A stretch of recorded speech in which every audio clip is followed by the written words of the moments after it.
Les planchers dalles pleines sur prédale.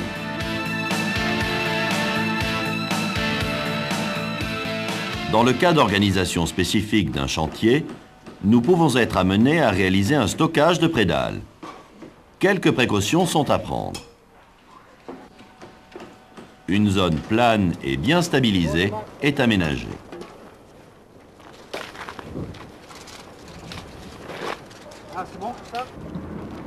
Il y a deux types de calage.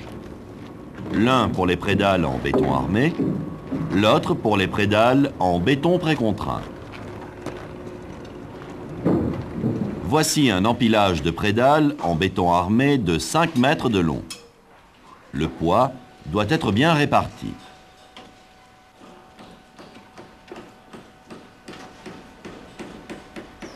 Les cales se superposent à l'aplomb et doivent être plus hautes que les boucles de levage. Voici un empilage de prédales en béton précontraint de 5 mètres de long. Le calage est réalisé aux extrémités et à une distance de 50 cm maximum.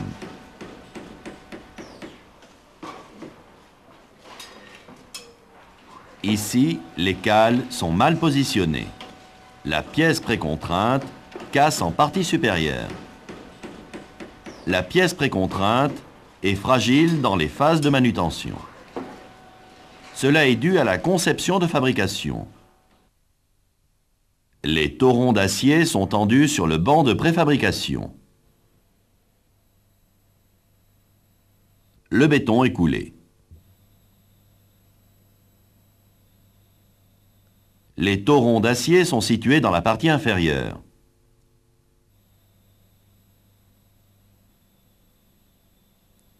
Une fois le béton durci, la traction des torons est supprimée. Deux phénomènes apparaissent. Les aciers se raccourcissent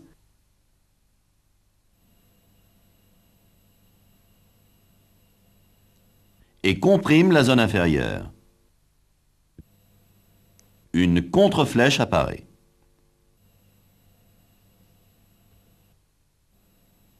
La zone supérieure se trouve en traction. Toute manœuvre amplifiant cette traction provoque la rupture de la prédale.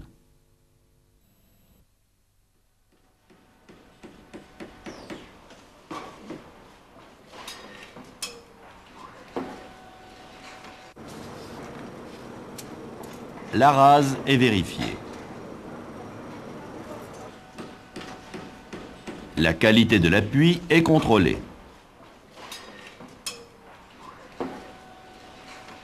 Rien ne doit gêner la pose des prédales.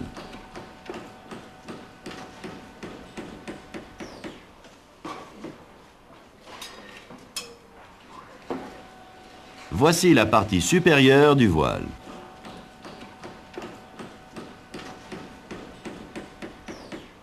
Ici, la rase est à la bonne hauteur. Les prédales reposent correctement. Ici, la rase est trop haute.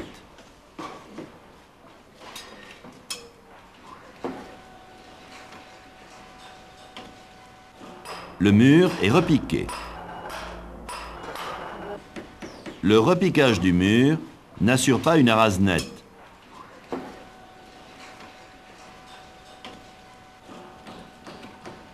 Ceci oblige la pose d'un coffrage.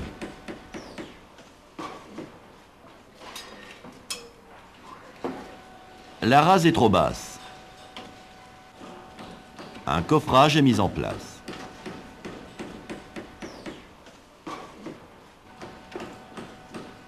Dans le cas de plancher avec prédale, il n'existe que la filière primaire. Le contreventement est indispensable.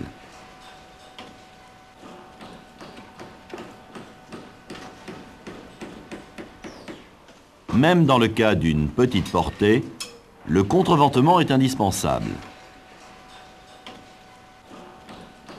L'utilisation de la tour-échelle améliore la stabilité et facilite la mise en œuvre. Dans le cas d'une prédale en béton armé, La répartition des filières et l'espacement des étais sont calculés en fonction de la portée de la prédale et du poids total du plancher.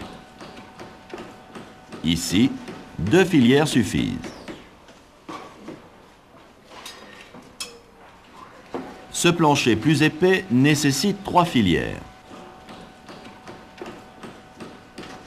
L'utilisation de prédales en béton précontraint limite le nombre des filières. Dans ce cas, la position des filières est définie par le fabricant.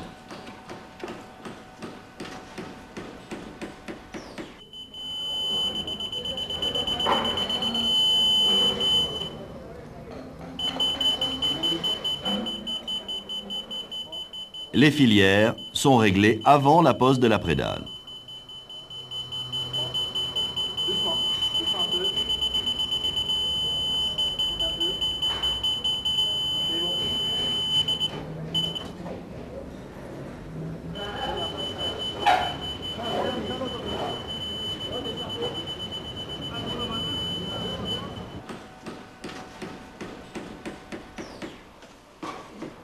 Les prédales sont livrées dans l'ordre de pose donné par le chef de chantier.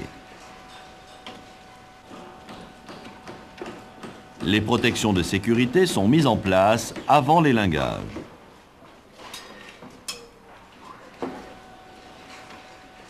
La prédale est repérée par une étiquette. L'ouvrier contrôle le numéro avant l'élingage.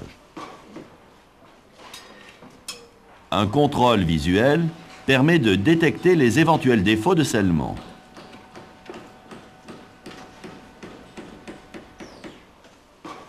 La prédale ne doit pas présenter de fissures. Les balèvres restant autour des aciers sont enlevés.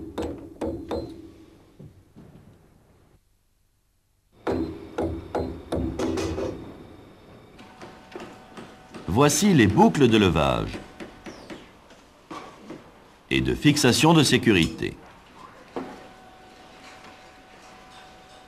Le palonnier doit correspondre au type de prédale. Il doit être vérifié annuellement par un organisme de contrôle agréé. Toutes les boucles prévues pour le levage doivent être utilisées.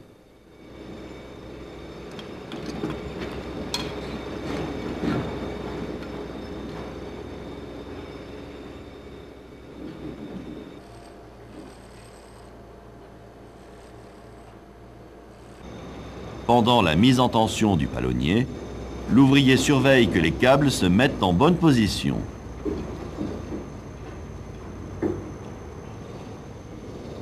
La traction doit être équilibrée.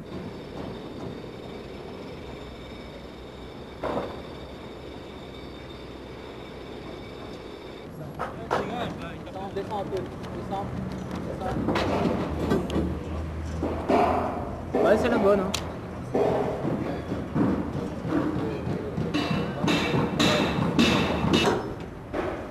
La prédale est orientée dans le sens de pose.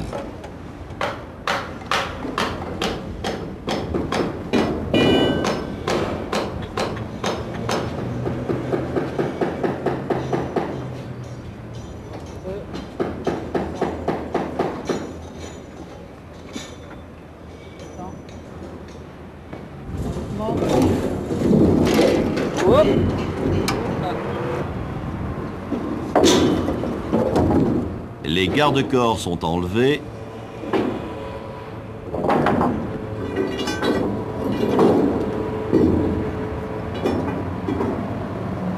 C'est bon là, Jean-Marc? Oui, ça va. Bon, je vais faire descendre. La prédale est guidée. C'est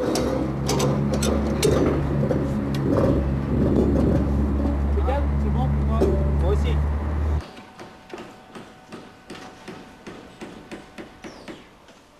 Voici la pose d'une prédale sur 2 voiles.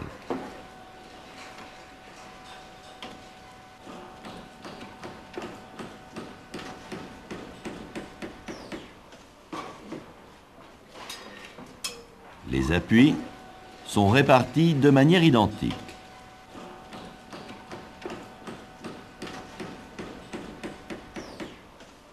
Dans le cas de pose de prédale sans filière,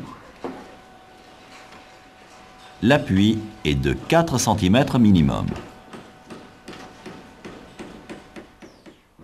La grue est libérée.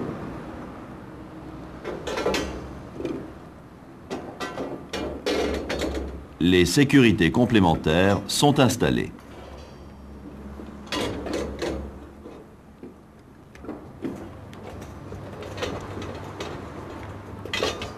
La mise en place des escaliers à l'avancement facilite l'accès au plancher et améliore les conditions de travail. Les réservations, les départs d'acier, les défoncés sont implantés. Les aciers de couture assurent une liaison entre deux prédales et évitent les fissures.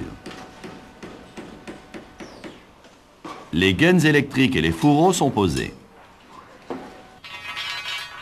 Les chaînages sont mis en place au droit des voiles. Les aciers de renfort sont mis en place. La position des chapeaux est importante. Les zones de traction se situent au droit des appuis, ici en rouge.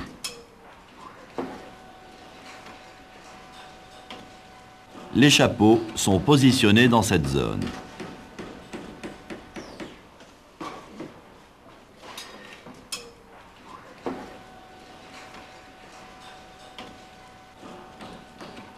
Avant le coulage, un contrôle est effectué sur l'ensemble de l'étaiement et sur la planéité de la sous-face. Les cueillis sont traités avec un mortier de ragréage avant le coulage du béton.